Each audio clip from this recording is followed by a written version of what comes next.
মন্ত্রিসভায় পরিবর্তনে নতুন কিছু যোগ হবে তেমন আশা করা যায় না, তার কারণ এটা রুটিন ব্যাপার থাকে। রাজনৈতিক দল তার দলের লোকজনকে প্রোভাইড করতে হয়, অনেকটা রোটেশনে আগে না দিলেও পরে এনে এনে সবাইকে খুশি করতে হয়, রাখতে হয়। সেই হিসাবে আগে যতজন দিয়েছে আর একটু বাড়ায়। আগেই তো বড় করে একটা মন্ত্রিসভা করেছে, অনেক মন্ত্রী, প্রতিমন্ত্রী, তারপরে উপদেষ্টা, এক একভাবে এক একজন বিশেষ সহকারী, এই সহকারী, বিশেষ সহকারী, ওগায়রা ওগায়রা। তো একটা কথা যেটা বললেন পূর্ণমন্ত্রী, এই কথাটা ভালো শোনায় না। আচ্ছা, মানে মন্ত্রী মানেই পূর্ণ, মন্ত্রী মানেই মন্ত্রী। এখানে শিখি আদুলি 1 টাকা এইরকম প্রতিমন্ত্রী তো আদুলি মন্ত্রী হোক, সেটা ঠাট্টা করে বলা হয়, কিন্তু কনস্টিটিউশনে মিনিস্টার, স্টেট মিনিস্টার এবং ডেপুটি মিনিস্টার এইভাবেই স্বীকৃত আর কি। অতএব পূর্ণমন্ত্রী পদোন্নতি পাওয়া, এটা তারা কিভাবে নেবে সেটা। পরিবর্তন যিনি আসবেন নূতন, তিনি নূতন কিছু যোগ করতে পারলে তখন আমরা দেখব উনি পারলেন কিনা। বৃক্ষ তোমার নাম কি, ফলে পরিচয়। আর না হলে সবই তো দলীয়, নিজেদের হবে। দলের বাইরেও আছেন, আন্দালিব রহমান পার্থ তো দলের না, টেকনোক্রেট দলের বাইরে। সেগুলো হলো কিসের দলের বাইরে? জোট আছে, জোটে। তো জোট আপনি উঠাই দেন, জোট রাখছেন কেন? জোট রেখে তো রাজনীতিটাকে আবার কলুষিত করা হচ্ছে। আমি সবসময় বলে আসতেছি, জোট থাকাতে ওই একজন না দুজন না, নিজের নাম, ওই যে লম্বা করে একটা কে আসলো সে মন্ত্রী হইলো, তারপরে ডাবল বিফি কোনো সুযোগ পায় না, এমপি হইতে পারে না, সিঙ্গেল বিফি ক্ষমতায় চলে আসে। তারপরে যেগুলা ঘটতেছে আর কি, একজন না ওই যে নূর আসলো, তারপরে যাইয়া আরও কারা কারা আসলো, ববি হাজ্জাজ, এগুলো জোটই উঠাই দেন। দল, রাজনৈতিক দল টিকে থাকুক, জোট থাকবে না, প্রত্যেকে না নিজের থেকে আসবে, তাহলে দেখবেন যে রাজনীতি আরও সুন্দর হবে। তখন ওই প্রত্যেকে বের হয়ে একজনে এক একটা দল করার জন্য চেষ্টা করবে না। আবার জোট উঠে দিলে অনেকে অসন্তুষ্ট হবেন, তারা জোট করে। আপনার পাশে যিনি আছেন তিনি জোটেরই অংশ। আমি নাম নিতে চাই না, বললাম যে অনেকে অসন্তুষ্ট হয়, জোট করে যেতে চায়, সেটা দরকার নেই। আর রাষ্ট্রপতির যেটা বললেন আপনি, আমি রাষ্ট্রপতি প্রসঙ্গে একটু পরে আসছি। আমি একটু সাইফুল হকের কাছে সাইফুল ভাই, আমি যদিও ভাবছিলাম যে আজকে প্রধানমন্ত্রীর এই রদবদলে, মানে মন্ত্রিসভার রদবদলের পরে রাষ্ট্রপতি প্রসঙ্গে যাব, কিন্তু বাই দিস টাইম জনাব মতিউর রহমান আবার অন্য প্রসঙ্গ একটু খোঁচা যেহেতু দিলেন, আপনাকে খোঁচাটা পাস করি যে জোট দরকার নেই। আমি জোট দরকার নাই বলি এই জন্য, কারণ বাচ্চা কাচ্চা জোট বানান করতে দিলে আমাদের ছোট এক বাচ্চাকে জট লাগিয়ে দেয় না, জট লাগায়, জট তো মহাজোট হয়, জোট মহাজোট, বাকি যে আমাদের এখানে বিশ্বজোট নাই, ও জোট বানান করছে জিওএটি। তো এখন ছোট বাচ্চা হিসাবে জিওএটি বানান করছে, জিওএটি জোট। আমি বললাম যে বাচ্চা হিসেবে তারা 5 নাম্বার দিয়ে দেওয়া দরকার, সে তো ভালো একটা বানান করছে। দলীয়করণের প্রশ্নে জনাব মতিউর রহমান, আপনিও অনুষ্ঠানের আগেও বলছিলেন যে খুব বেশি আশাবাদী আপনি নন, কারণ সব জায়গায় আপনার মনে হচ্ছে যে এক ধরনের দলীয়করণ হচ্ছে। প্রশ্নটা একটু অন্যভাবে করি, যে ধরেন রাষ্ট্র তো একটা পলিটিক্যাল ইনস্টিটিউশন এবং সরকারে যারা থাকে তারা দলীয় লোক, তো দলীয় সরকার তো দলীয়করণই তো করবে নাকি? দুটো আপনার ডিনোটেশন কনোটেশনের মধ্যে একটু তফাৎ আছে। বাংলাদেশে এলো এই প্রথম টাচলেস আরএকে সেন্সেশন ওয়াটার ক্লোজেট। সরকার রাজনীতিতে দলীয় সরকার হবে, কারণ ভোটের মাধ্যমে দল জিতেছে, সরকার দলীয় হবে, এতে কোনো সন্দেহ নেই, এটা নিয়ে কোনো প্রশ্ন নেই। কিন্তু প্রতিষ্ঠানগুলো দলীয় হবে না। আচ্ছা, প্রতিষ্ঠানগুলো নির্দলীয় থাকতে হবে। মনে করেন সিভিল সার্ভিস, এটা একটা ইনস্টিটিউশন। তো মনে করেন পাবলিক সার্ভিস কমিশন একটা ইনস্টিটিউশন। দুদক বলেন, দুদকে তো এখন বিচারপতিকে, একজন অবসরপ্রাপ্ত বিচারপতিকে প্রদান করা হয়েছে। প্রশ্ন আছে কনস্টিটিউশনে লাভজনক পদের ব্যাখ্যা টাখ্যা নিয়ে, আগে বিএনপির আগের আমলে সুলতান সাহেব বিচারপতি ছিলেন, সেটাও প্রশ্ন ছিল। তো এই দেশে তো প্রশ্ন থাকলে, সংবিধান বহির্ভূত হইলে সেগুলো টিকে না। যেমন এই যে 70 অনুচ্ছেদ নিয়ে একটা কথা উঠছিল, যে যদি 70 অনুচ্ছেদটা এখন বদলাবে বলতেছে, 70 অনুচ্ছেদ থাকলে দলীয় সিদ্ধান্তের বাইরে যাওয়া যায় না, যায় না। ঠিক আছে, এটা যদি দুইভাবে তো এটা ফেলতে পারতো। একটা ছিল সংসদ যেহেতু অধিবেশনে ছিল না, তখন রাষ্ট্রপতি অর্ডিন্যান্স করে এটা ব্যালটের সিক্রেট ভোটেও করতে পারতেন, তা হইলেও বাজাদের কোনো অসুবিধা হইতো না, মির্জা ফখরুলই হইতেন। কারণ দোস্ত তো 2 জন পুরনো লোক, অলি যিনি আসছেন, এই যে এখন জামাতে নিজেকে বলি দিলেন বা ওই জোটে বলি হইলেন, সে অলি তো এনাদেরই লোক, একই তো। প্রেসিডেন্ট জিয়ার ঘনিষ্ঠ মানুষ ছিলেন, প্রেসিডেন্ট জিয়াই তাকে যে সোমবারে যে মন্ত্রীদের একটা ক্লাসের মতো উনি মিটিং করতেন, দুইটা মিটিং হতো, একটা হলো ক্যাবিনেট মিটিং শুক্রবারে, আর একটা সোমবারে। এখানে শুধু মন্ত্রীরা থাকতো, গভর্নমেন্ট অফিসাররা থাকতো না। আচ্ছা। আমি ঢুকতে পারতাম পেড পেন্সিল দেওয়ার মিনিস্টার হিসেবে, আচ্ছা। হয়তো ডাকলে ঢুকতে পারতাম আর কি। তো সেই সময় তো এমপি হওয়ার আগে অলি সাহেব আসছে, এবং অলি সাহেবের তো একটা কথাও ছিল, অমিকাও ছিল, যে রান্নাঘর থেকে কারে তিনি রাজনীতি শিখে নিয়ে আসছেন, এই জাতীয় বক্তব্য। হ্যাঁ, তারপরে নিজেকে তিনি বলি দিলেন, এদিকে চলে আসলেন। তো সিক্রেট বোর্ড যদি হতো অর্ডিন্যান্স করেও, তাহলে ফখরুল সাহেবই যেতেন, তাই হতেন, কোনো অসুবিধা নাই। দুই একটা বোধ হয়তো অলির দিকে যেত। আরেকটা আবার সিক্রেট ভোট হলে হয়তো অলি আহমেদকে জামাত এনসিপির যারা ভোট দিয়েছেন কেউ কেউ ফখরুল সাহেবকে ভোট দিতেন, দিতেন ওইখান থেকে হয়তো হয়তো অলি আহমেদ শেষ পর্যন্ত 88টা ভোট পেতেন না। এটা ভালো হইতো, সিক্রেট ভোট হইলে ব্যালটে ভালো হইতো। কিন্তু এখন পরের অধিবেশনে এটা বদলাবে, সেটা পরের ব্যাপার, 5 বছর পরের ব্যাপার। সব কিছু যদি ঠিকঠাক থাকে তাহলে 5 বছর পরের ব্যাপার। কারণ ফখরুল সাহেব তো শপথ নেওয়ার আগে একটা কাজ সেরে দিছেন আনুগত্যের, সেটা হলো জোড়া কবর জিয়ারত করে আসছেন। জি, কারণ এটা যদি না করতেন, এটা না করার কারণে বদরুদ্দোজা চৌধুরী প্রেসিডেন্ট সরে গিয়েছিলেন। বদরুদ্দোজা শুধু প্রেসিডেন্ট যায় না, বদরুদ্দোজা চৌধুরী উনি পদত্যাগ করেছেন। ফখরুল সাহেব থেকে কথা, আরে ওনাকে আউট করবে সেই কথা উঠতেছে মানুষ সম্বন্ধে। উনি তো ফখরুল সাহেবের থেকে আরো বোনাফাইডি ছিলেন, কারণ প্রেসিডেন্ট জিয়া দল করার সময় জেনারেল সেক্রেটারির জন্য যেসব ক্রাইটেরিয়া বলছেন, যে এটা থাকতে হবে, ওটা থাকতে, ওটা সব মিলালে দেখা যায় ওই বদরুদ্দোজায় হয়, আর কেউ হইতে পারে না। এত গুণ আর কারণ মিলে না। সেই বদরুদ্দোজাটাকে তো শেষ পর্যন্ত খালি প্রেসিডেন্ট থেকে সরে নাই, একটু কবর টবর এগুলোর আনুগত্য সবার। যে বললেন ফখরুদ্দিন সাহেব এখন বিএনপির নন, সবাই না, উনি বিএনপিরই থাকবেন। সবার হইলে তো উনি বদরুদ্দোজা হয়ে যাবেন। আবার রেল লাইনে দৌড়াইতে হবে তো, দৌড়ের আমরা তো দুইটা দৌড় জানি, একজন হলো দৌড় সালাউদ্দিন, আর একটা হলো রেল লাইনের দৌড়। তো ফখরুদ্দিন সাহেব, ফখরুল ইসলাম আলমগীর, ফখরুল আলমগীর সাহেব ওই শপথের আগে দিয়ে to remaining the safe side জোড়া জিয়ারতটা করে আসছে। তখনও তো আমি রাষ্ট্রপতি হই নাই, এটা বলতে জোড়া জিয়ারত মানে বুঝলাম না। জোড়া কবর জিয়ারত আর কি? জোড়া কবর মানে কি? প্রেসিডেন্ট জোড়া কবর তো না, দুজনের কবর, জিয়াউর রহমানের কবর, খালেদা জিয়ার কবর, উনি বলছেন দুজনের কবর। না, এটা ঠিক জোড়া কবর বলা ঠিক হবে না। আগে না, একজন ছিল, না এক্সকিউজ মি, আপনি সাবেক, এখন দুজন সাবেক প্রধান, একজন প্রধানমন্ত্রী, একজন প্রেসিডেন্ট। আপনি ব্যাখ্যা দেওয়ার পরে বুঝতে পারলাম আপনি বলছেন সাবেক রাষ্ট্রপতি এবং বেগম জিয়া। আমি বলি, আপনি জোড়া কবর বলতে বোঝাচ্ছেন সাবেক রাষ্ট্রপতি আর সাবেক প্রধানমন্ত্রী জিয়াউর রহমান সাহেবের কবর এবং বেগম জিয়া, সাবেক একাধিকবারের প্রধানমন্ত্রীর কবর। এটাকে জোড়া কবর বলে ইঙ্গিত, এই শব্দটা বোধহয় আমাদের এক্সপান্স করা উচিত। আপনার মতো একজন, আমি বলি আপনার মতো একজন ঝানু সাবেক আমলা এত হালকা চালে এরকম একটা পাবলিক প্রোগ্রামে আপনি জোড়া কবর ইঙ্গিত দিয়ে কথা বলাটা কি মানানসই হলো স্যার? এভাবে কথা বলা যায়? একটা জিনিস আপনার টক শোতে আমি আরো ব্যথিত হয়েছি, আহত হয়েছি, কারণ আমি আপনার অনেক টক শো দেখেছি যেখানে আপনি খুবই গুরুত্বপূর্ণ মানে উপদেশ এবং পরামর্শমূলক, যেটাকে আমরা নসিহত বলি, এইভাবে কথা আপনি বলেন। তো যিনি উপদেশ দেন স্যার, তার কিন্তু আরেকটু অন্যের প্রতি শ্রদ্ধা। এটা আপনার রাজনীতি টকের মধ্যে কিছুটা হিউমারও থাকে। যেমন ওনার যেটা খোঁচা বললেন, আপনি খোঁচা কেন, এটা কমপ্লিমেন্টও নিতে পারেন। না, কমপ্লিমেন্টও না, একটু সমস্যা হয় কি, যে যখন আপনি যখন বলেন তখন লক্ষ লক্ষ মানুষ যখন দেখে না, সবাই হয়তো হিউমার হিসেবে নাও নিতে পারে, সবাই এটাকে হিউমার হিসেবে নেবে, কিভাবে সবাই এটাকে সিরিয়াসলি নেবে। কারণ এই মানুষের মধ্যে একটা শ্রদ্ধার প্রশ্ন, মর্যাদার প্রশ্ন আছে, শব্দ ব্যবহারগুলো এইভাবে করলে এটা আরেকটা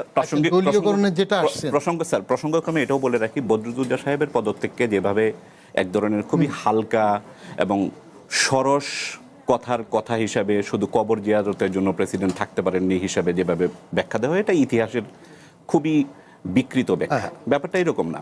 রাষ্ট্রপতি যখন দায়িত্ব গ্রহণ করেন, রাষ্ট্রপতি যখন পদে বহাল থাকেন, তার সঙ্গে বিদ্যমান সংসদীয় দলের, সরকারি দলের খুবই গুরুত্বপূর্ণ একটা রসায়ন, একটা কেমিস্ট্রি থাকে। সেই কেমিস্ট্রির অনেক বিষয়ে কিন্তু পারস্পরিক আস্থার ব্যাপার আছে। সেই সব আস্থা নষ্ট যদি হয়, তাহলে কিন্তু আসলেই রাষ্ট্রপতির সাথে সরকারের সম্পর্কের পুনর্মূল্যায়নের সূত্র হিসেবে যে কোনো গুরুতর সিদ্ধান্ত আসতে পারে, যেটা বদরুদ্দোজা সাহেবের ক্ষেত্রে হয়েছে। এরকম একটা ঐতিহাসিক, গুরুত্বপূর্ণ, গভীরতর, তাৎপর্যপূর্ণ রাজনৈতিক ঘটনাকে আমরা এর প্রকৃত কনটেক্সটে বা প্রেক্ষিতে স্থাপন না করে রসিয়ে রসিয়ে খুব হালকাভাবে শুধু কবর জিয়ারত করেননি বলে বদরুদ্দোজা মানে ওইটা হয়তো সাহেবের একটা ঘটনা। রাষ্ট্রপতি পদ থাকেনি। আমার মনে হয় এইভাবে ওভার সিম্পলিফিকেশন করে Right. অতি সরলীকরণ করে রাজনীতির ব্যাখ্যা দেয়। এটাই আমরা এই প্রসঙ্গে আরো একটা বিরতি নিয়ে আপনার কাছে আসছি। একটা যারা বদিউর রহমান, আপনি দীর্ঘ কর্মজীবনে একাধিক রাষ্ট্রপতিকে, একাধিক প্রধানমন্ত্রীকে খুব কাছ থেকে দেখেছেন। সেই অভিজ্ঞতা থেকে প্রশ্নটা যে এই যে দুজনই রাষ্ট্রপতির ক্ষমতার ভারসাম্যের কথা বলছেন, যে ক্ষমতা রাষ্ট্রপতি কম থাকার কারণে প্রধানমন্ত্রী একচ্ছত্র ক্ষমতাবান হয়ে ওঠেন, আপনাকে মনে হয় যে রাষ্ট্রপতির হাতে কিছু ক্ষমতা দেওয়া দরকার? আপনার সংসদীয় পদ্ধতি যখন আপনি চালু করেছেন, সেখানে সরকারের স্থিতিশীলতার জন্য জি, প্রধানমন্ত্রীর ক্ষমতা বেশি দরকার। রাষ্ট্রপতিকে আপনি সংবিধানে যে ক্ষমতা দিয়ে রাখছেন, যেমন মার্জনা করার, সেটা প্রধানমন্ত্রীর সুপারিশে গেলেও তিনি সেটা একটা ক্ষমতার অধিকারী। মওকুফ করা, বিরাম দেয়া, সেটা আছে। আর দুইটা ক্ষমতা তো রাষ্ট্রপতির একক, প্রধানমন্ত্রীর পরামর্শ ছাড়া। কেমন? সেই দুটো আছে। আপনি বাড়তি ক্ষমতা রাষ্ট্রপতিকে দিতে গেলে সংসদীয় পদ্ধতিতে অনেক সময় এটা স্থিতিশীলতা নষ্টের সম্ভাবনা থাকে। কারণ এই যে বিকল্প দ্বারা বা বদরুদ্দোজা চৌধুরী, ওনার ছেলেরা সহ যে সময় একটু ভিন্ন রকম কথাবার্তা শোনা যাচ্ছিল, সেই সময় বেগম জিয়া সংসদে একটা মিটিংয়ে, কার্যনির্বাহী কমিটির বৈঠকে একটু হিউমারাস হতে বললেন যে উইকেট কয়টা পড়তেছে। কেমন? আমি তো সেই মিটিংয়ে তখন এডিশনাল সেক্রেটারি হিসেবে ছিলাম। সমস্যাটা রাষ্ট্রপতির যেটুকু ক্ষমতা বাড়তি দিলে সেখানে প্রধানমন্ত্রী স্বেচ্ছাচারী হবে সেটা নয়। এটা বিবেচনার বিষয়, বিবেকের বিষয়। তিনি কতটুকু স্বেচ্ছাচারী হতে চান। এই যে বললেন বিচারপতিরা তাকিয়ে থাকে বা কোনটা করবে, শাস্তি 5 বছর থেকে 10 বছর বাড়িয়ে দেয়, সেটা তো প্রধানমন্ত্রীর ক্ষমতার দোষের বিষয় নয়। ওটা বিচারপতিদের বিচার করার যে সুবিবেচনা, সেটা নাই বিদায় হয়। কেমন? তো বিচারপতিরা যদি তার নিজের বিবেচনা অনুযায়ী, আইন অনুযায়ী বিচার না করেন, দলীয়করণের জন্য, দলীয় তুষ্টির জন্য সেভাবে লালায়িত হন, তাহলে আপনি ক্ষমতা যে দেখিয়ে নেন, লাভ হবে কি? প্রধানমন্ত্রী বদরুদ্দোজা স্যার কিন্তু এই পয়েন্টটা খুবই গুরুত্বপূর্ণ বলেছে। কারণ নিয়োগ সরকারি একটা ব্যবস্থা দিনে হতে পারে, কিন্তু বর্তমান ব্যবস্থায় একজন বিচারপতি, এবং সাইফুল ভাই যে উদাহরণ দিয়েছে যে বেগম খালেদা জিয়ার শাস্তি যেটা ট্রায়াল কোর্ট 5 বছর দিয়েছে, হাইকোর্ট সেটাকে বাড়িয়ে দিল, হাইকোর্ট সেটাকে ডাবল করে দিয়েছে। বর্তমান ব্যবস্থায় এমন কি একজন বিচারপতি নিয়োগ পাওয়ার পরে তার চাকরির গ্যারান্টি, তার বেতনের গ্যারান্টি, তার সুরক্ষার গ্যারান্টি, সবকিছু সংবিধান দ্বারা সুরক্ষিত। ফলে তার কিন্তু পদোন্নতির প্রশ্ন না। একজন হাইকোর্টের বিচারপতির কিন্তু আর কোনো পদোন্নতি পাওয়ার কোনো নাই, কোনো সুযোগ নাই। হাইকোর্ট যে পদে সে জয়েন করবে সেই পদেই তার সবকিছু। ফলে এখানে কিন্তু তার বেতন কিন্তু সংরক্ষিত ফান্ড থেকে আসে। ঠিক আছে? তার নিয়োগ কিন্তু খুবই কঠিন প্রক্রিয়ায়, তার মানে চাকরি, মানে যদি কেউ চ্যালেঞ্জ করতে চায় সেটা খুব কঠিন প্রক্রিয়া হয়, সুপ্রিম জুডিশিয়াল কাউন্সিলের মধ্য দিয়ে অথবা আগের নিয়ম অনুযায়ী সংসদের মধ্য দিয়ে। ফলে তার মানে চাকরি নিশ্চয়তাও কিন্তু সুকঠিন। তারপরও কেন একজন বিচারপতি প্রধানমন্ত্রীকে খুশি করতে চায় বা সরকারকে খুশি করতে চায়? এই যে জীবাণু, এই যে খুশি করার জীবাণু স্যার, এই জীবাণু থেকে মুক্ত না হলে আপনি পৃথিবীর কোন সুরক্ষা দিয়ে তাকে আপনি যেখানে নেন ক্ষমতা, যদি এখন প্রধানমন্ত্রীর থেকে রাষ্ট্রপতির কাছে নেন, তাহলে তখন কি হবে? রাষ্ট্রপতিকে তুষ্ট করার জন্য অস্থির হয়ে যাবেন না? রাইট। যেমন একজন বিচারপতি যে বাইরে গেলেন সংসদের সাথে ক্ষমতার দ্বন্দ্বের পরে, আবার আসিবেও ফিরে বলে আসলেন না, এসকে সিনহা, হ্যাঁ, সুন্দর সিনহা। তো সেই সময় ওয়াহাব সাহেব সহ কতগুলো যাইয়া রাষ্ট্রপতি আব্দুল হামিদের কাছে তার বিরুদ্ধে কমপ্লেন করলেন না? জি, লিখিত কেন করলেন? তাহলে সেখানে তাদের মগজের মধ্যে কি ঢুকছে সেটা হতে পারে। আচ্ছা, আরেকটা দেখেন, বিচার বিভাগের আস্থাহীনতা কোথায় আসে? বিবেকের থেকে। যিনি সংবিধানের সংরক্ষক, সেই প্রধান বিচারপতি একজনকে আমরা চিফ মার্শাল ল অ্যাডমিনিস্ট্রেটর হিসেবে পেয়েছি না? হ্যাঁ, কার কথা বলছেন? প্রধান বিচারপতি সায়েম, প্রধান বিচারপতি, বাংলাদেশের প্রধান বিচারপতি যদি chief martial law administrator president হয়েছেন, উনি পদত্যাগ করে না, পদত্যাগ করে এসেছে। হয়েছে তো, প্রথম হয়েছেন তো, পদত্যাগ পরেরটা প্রেসিডেন্ট হয়েছেন, কিন্তু হয়েছেন তো। সেই ইতিহাসে যান, তাহলে প্রধান বিচারপতি কিভাবে চিফ মার্শাল অ্যাডমিনিস্ট্রেটর না কোনো চিফ মার্শাল অ্যাডমিনিস্ট্রেটর হন নাই তো। আহা, চিফ মার্শাল অ্যাডমিনিস্ট্রেটর তার পদ ছিল, ও পদ ছিল, কিন্তু এটা পদত্যাগ করে ও আচ্ছা পদত্যাগ করে এসেছেন, আচ্ছা আচ্ছা আচ্ছা, আপনি আচ্ছা সেই- পয়েন্টটা পরিষ্কার। পয়েন্টটা পরিষ্কার। হ্যাঁ। তাহলে সেখানে যাওয়ার কথা না তো।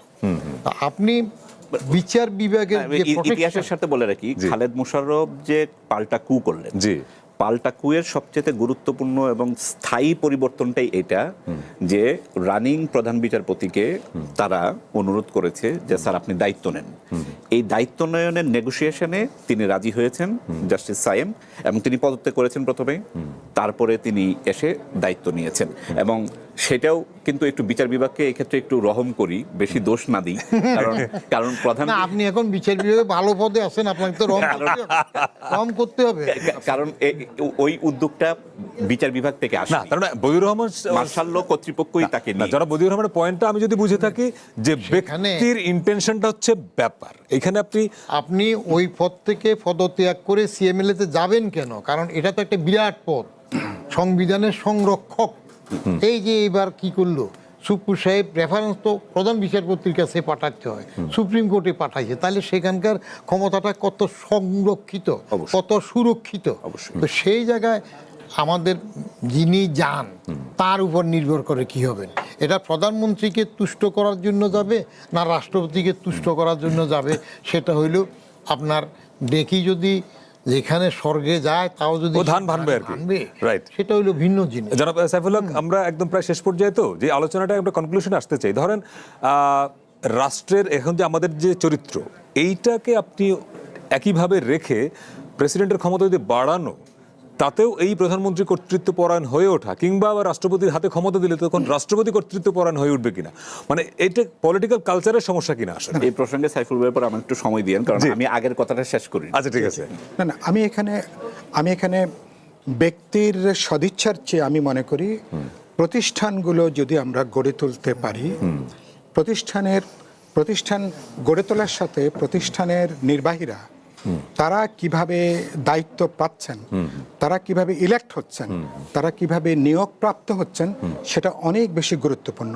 যেমন আমরা এবার নির্বাচন কমিশন, বিচার বিভাগ থেকে শুরু করে, মানে দুদক থেকে শুরু করে গুরুত্বপূর্ণ সকল প্রতিষ্ঠানগুলো, আমরা অনেকগুলো রাজনৈতিক দল, আমরা বলেছি সরকারি দল এবং বিরোধী দল, সংসদের দ্বিতীয় বৃহত্তম বিরোধী দল, এবং গুরুত্বপূর্ণ সেখানে রাষ্ট্রপতির প্রতিনিধি, উচ্চ আদালতের প্রতিনিধি, এক একটার এক এক রকম।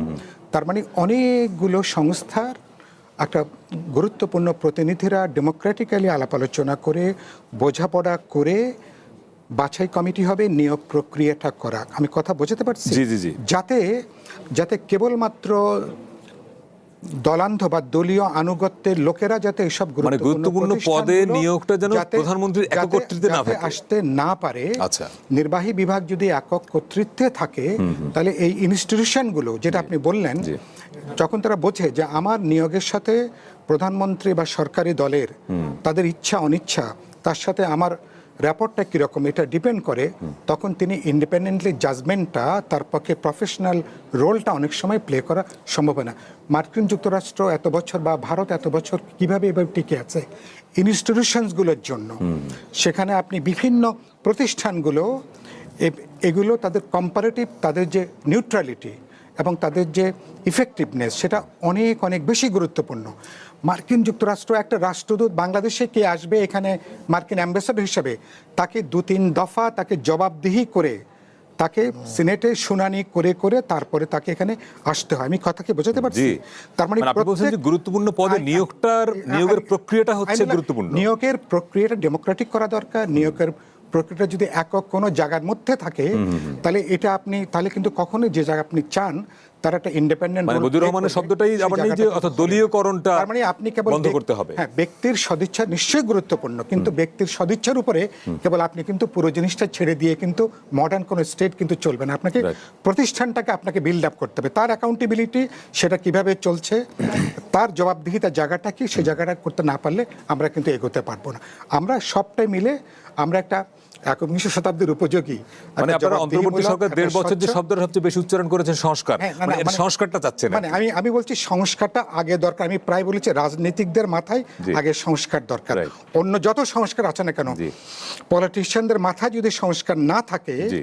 তাদের মাথায় যদি সবকিছু কেন্দ্রীভূত করার এই দুর্বুদ্ধি যদি কাজ না করে, জি। ক্ষমতার আমরা যে বিকেন্দ্রীকরণের প্রশ্ন বলি, জি। এটা ছাড়া এটা হবে না। কিন্তু জি। কোনো মডার্ন আমরা- স্টেট সামনের দিকে এগোতে পারে রাইট, না। একদম শেষ এটা পর্যায়ে আরিফ খান, গুরুত্বপূর্ণ। আপনার জন্য 1.5 মিনিট বরাদ্দ দুইটার জন্য। এক হলো যে আপনি আগে যেটা শেষ করতে পারেননি, দ্বিতীয়ত হলো সাইফুল হক বারবার যে জায়গাটায় ফোকাস করছেন, আমি যেখানে কনভিন্স পার্সোনালি এখন মনে হচ্ছে যে ধরেন নিয়োগের ক্ষেত্রে এখন পর্যন্ত প্রধানমন্ত্রীর ক্ষমতাটা আসলে একক, ফলে সেই জায়গাটা একটা ভারসাম্য দরকার কিনা এটা। জি, আচ্ছা, আমি এটা আগে বলি, দুই ভাগে বলবো। একটা হলো যে নির্বাহী ক্ষমতার বিষয়ে যে একটা বিতর্ক চালু আছে, এই বিতর্কটা বা এটাকে যদি অসুখ বলে আমরা অভিহিত করি, এটার সবসময় একটা ভুল মলম সাজেস্ট করা হয়। আচ্ছা। ভুল জায়গায় ভুল ঔষধ এবং ভুল মলম ব্যবহার করা হচ্ছে।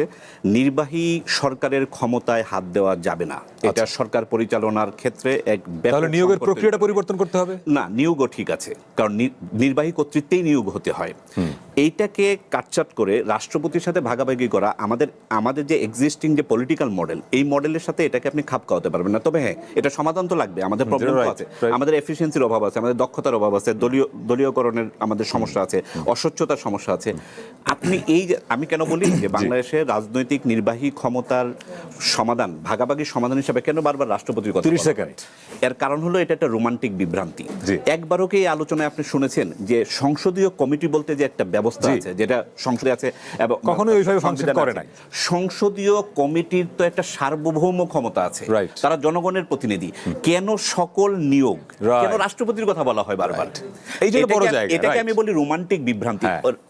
রাষ্ট্রের মানে সমস্ত রাজনৈতিক কাজ মডেলটাকে না বুঝে সংসদ কেন্দ্রীভূত হলে এটার হয় না। ভুল জায়গায় ঔষধ, এটা রাষ্ট্রপতির সাথে ভাগাভাগি করা হবে না। একজন বিচারপতি, নির্বাচন কমিশনার, একজন দুদকের কমিশনারকে নিয়োগ দেওয়ার জন্য আপনি প্রয়োজন 3 ধাপে তার সম্পদের বিবরণী প্রকাশ, তার অতীতের কার্যক্রম প্রকাশ, তার নিজস্ব চরিত্রগত অ্যাসেসমেন্টের জন্য আপনি এইটা একটা কমিটির মধ্যে দিয়ে অনেক গুরুত্বপূর্ণ আপনি পয়েন্ট আপনি প্রয়োজনে রেজ করলেন। 3 ধাপের এটা নিয়ে আরেকদিন আলোচনা করতে না হবে। করে যখন জি। শুধু রাষ্ট্রপতির দিকে ঠেলে দেওয়া হয়, জি, তখন বুঝতে right. হয় যে আমরা আসলে রাজনৈতিক ক্ষমতার প্রকৃতি বুঝতে পারছি। জি, অনেক ধন্যবাদ আরিফ খান। আমাদের সংবিধান 48 অনুচ্ছেদে এখন রাষ্ট্রপতির যে ক্ষমতা, একটা ক্ষমতা নিয়ে বলা হয় যে এই ক্ষমতাটা কখনোই আমাদের রাষ্ট্রপতিগণ প্র্যাকটিস করেন নাই। আর্টিকেল 48 এর সম্ভবত 5 যদি ভুল না করে থাকি, যে উনি যে কোনো বিষয়ে চাইলে প্রধানমন্ত্রী বা মন্ত্রী পরিষদে পাঠাতে পারবেন। রাষ্ট্রে কোনো বিষয় ওনার যদি মনে হয়, বড় একটা ক্রাইসিস কিংবা কোনো পলিটিক্যাল ম্যাটার উনি মনে করলেন, মন্ত্রী পরিষদে পাঠাতে পারেন। আমরা বিগত দিনে কোনো প্রেসিডেন্টকে দেখি নাই যে উইলিংলি এরকম কিছু পাঠান। আমার প্রশ্নটা অন্য জায়গায়, যে ধরেন এর আগে আমরা যে 22 জন রাষ্ট্রপতি দেখলাম, তাদের সঙ্গে মির্জা ফখরুল সাহেবের ওনার যেহেতু পলিটিক্যাল ক্যারিয়ারটা অন্য অনেকের চেয়ে উজ্জ্বল, ফলে উনি এই জায়গাগুলোয় আপনার কি মনে হয় নতুন কিছু যুক্ত করবেন কিনা, নাকি পূর্বসূরীদের লিগাসি বহন করবেন? একটা উদাহরণ আছে, রাষ্ট্রপতি শাহাবুদ্দিন সাহেব যখন ছিলেন, বিচারপতি শাহাবুদ্দিন সাহেব যখন রাষ্ট্রপতি পদে ছিলেন, তিনি একটা বিল, একটা আইন ওনার কাছে স্বাক্ষরের জন্য প্রেরণ করা হয়েছিল, জননিরাপত্তা আইন। আচ্ছা, ওনার কাছে স্বাক্ষরের জন্য প্রেরণ করা হয়েছিল। তার কিছু নিজস্ব অবজারভেশন সহ তিনি স্বাক্ষর না দিয়ে ফেরত পাঠিয়েছেন, সংসদে ফেরত পাঠিয়েছিলেন। ফলে সেটা বিলের প্রশ্ন। আমি বলছি যে অন্য যে কোনো বিলের বাইরেও প্রেসিডেন্ট চাইলে তো যে কোনো বিষয়ে মন্ত্রিপরিষদকে পাঠাতে পারেন, বিবেচনার জন্য পাঠাতে পারেন, আলোচনার জন্য পাঠাতে পারেন। এই অপশনটা সংবিধানে আছে এবং এখন পর্যন্ত ব্যবহার হয়নি, কিন্তু ভবিষ্যতে ব্যবহারের পথ খোলা আছে, এটা সবচেয়ে গুরুত্বপূর্ণ। এর সাথে অন্য সম্পর্কিত প্রশ্ন আপনার কি ছিল? প্রশ্ন ছিল যে মির্জা ফখরুল সাহেব কি আসলে বিগত 22 জন রাষ্ট্রপতির যে আর দেখেছি, উনি সেই লিগাসি থেকে বের হয়ে নতুন কিছু করতে পারবেন বলে আপনি মনে করেন? আচ্ছা, প্রশ্নটা একটু মানে এক ধরনের ফাদ প্রশ্ন বলা যায়, কারণ বিগত 22 জন রাষ্ট্রপতিকে একটা ব্র্যাকেটে ফেলে আসলে বিবেচনা করা যাবে না। কারণ 22 জন রাষ্ট্রপতির টেনিয়রে অনেক কিছু ঘটেছে যেগুলো ঠিক মানে সবগুলো সমান বা সমরূপ ছিল না। আচ্ছা, আমার প্রশ্ন হলো, প্রেসিডেন্ট পদটা তো সেম, বিগত 22 জনের ক্ষেত্রেও তারা রাষ্ট্রপতি ছিলেন, এখন যিনি আজকে শপথ নিলেন মির্জা ফখরুল ইসলাম আলমগীর, তিনিও রাষ্ট্রপতি হিসেবে আমাদের সংবিধানের একটা ফ্রেমওয়ার্ক আছে যে রাষ্ট্রপতি মানে তিনি এই করতে এখতিয়ারভুক্ত, এই তার দায়িত্ব, এই তার কর্তব্য। আমার মনে হয় এই হিসেবে মির্জা ফখরুল ইসলাম আলমগীর ঠিক তাই করবেন যা সংবিধান তাকে অ্যালাউ করে, যে দায়িত্ব দিয়েছে। এর ব্যতিক্রমী বিপরীত কিছু করবেন না, সংবিধানের মধ্যে থেকে নিশ্চয়ই করবেন।